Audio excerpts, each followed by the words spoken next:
like this.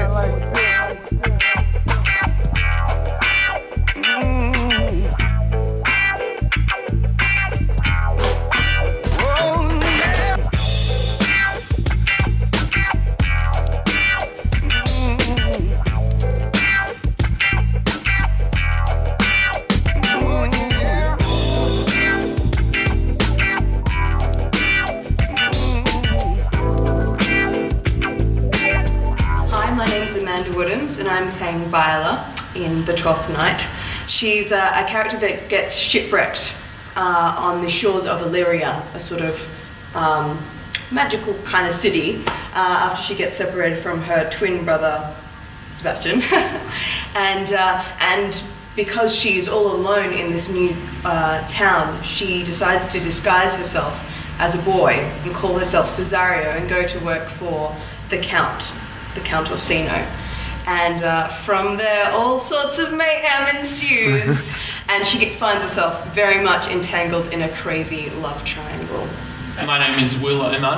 I'm playing Sebastian, which is the identical twin of Viola. As Amanda said, shipwreck, we are thrown apart, we both think one another is dead, and yeah, I think Sebastian, more than anything else, is just a victim of mistaken identity for the majority of the play, to the point where he begins to wonder whether he's in fact losing his mind. I had no real desire, I suppose, to be an actor in the first place. It's something that I kind of just fell into. And so I went to WAPA for 3 years and did the acting program there, found it really useful, and kind of now find myself working occasionally as an actor. Yeah, simple as that. During high school, got teased really badly for being a redhead, so I thought I needed something outside of school to do.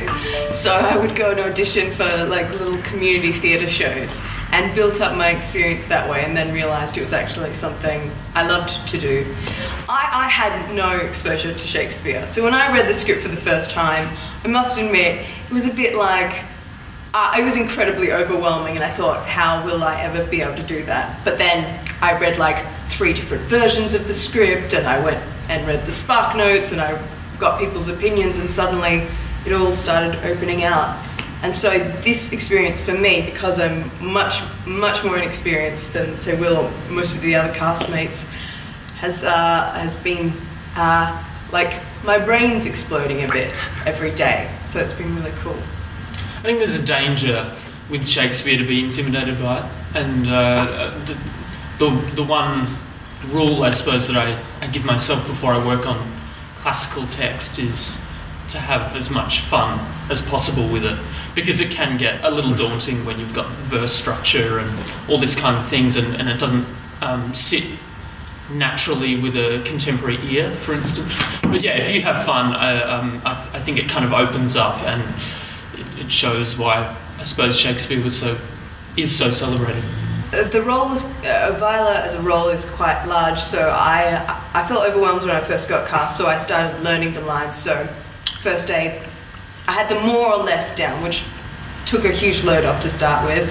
Then we did our first read through, and it was like watching it in Technicolor or something, because I've never seen the show before. So when you have all these brilliant actors, which I respect so much, playing all these different characters, suddenly they all jump to life and are really defined. It's bizarre. It's really cool. I feel like the laziest person on this production at the moment because I'm only in about 5 scenes, and I'm kind of maybe in rehearsal a couple of times a week. But there's a challenge in that, and that is that when you come on stage, you've really got to hit your marks. You can't rely on, I suppose, gathering a momentum. And which is a separate challenge in itself. I've never got to work with such experienced players like Steve Turner, Luke Hewitt, Jeff Kelso, and so doing a Shakespeare for the first time and getting to watch the best people in Perth play it has been kind of extraordinary as a learning experience, and I'm incredibly grateful for it. Yeah, without wanting to single out anyone, I saw Jeff Kelso in playing Dogberry last year in Much Ado About Nothing. and he's just fantastic. And I just love. Not that I get to act opposite him in this play, but I love just watching him and see how he goes about it. He's great. The funny thing about this show, though, is that we only meet up in one scene, which is right at the end. And that hasn't been rehearsed, so we still haven't worked together. Which is kind of a kooky. That was so 20 then. Yes. Finishing well. Look at us. Look at us. But we've been in lots of costume fittings and stuff, trying to get our look as similar as possible. It seems like this is going to go, and I'm going to get that. So that's going to be exciting. We're happy about that. Some of us. As far as working wise, we do a lot of text analysis before we get up to make sure that we understand exactly what we're saying. From an audience perspective, and you're hearing it for the first time, it's hard enough anyway. And so our role is to try and make it as easy as possible for them to understand. Yeah, without. I think one of the huge dangers is speaking down to an audience. And I don't think you can ever assume that they won't understand. Yeah. Definitely. Yeah. And then we hop up and give it a go.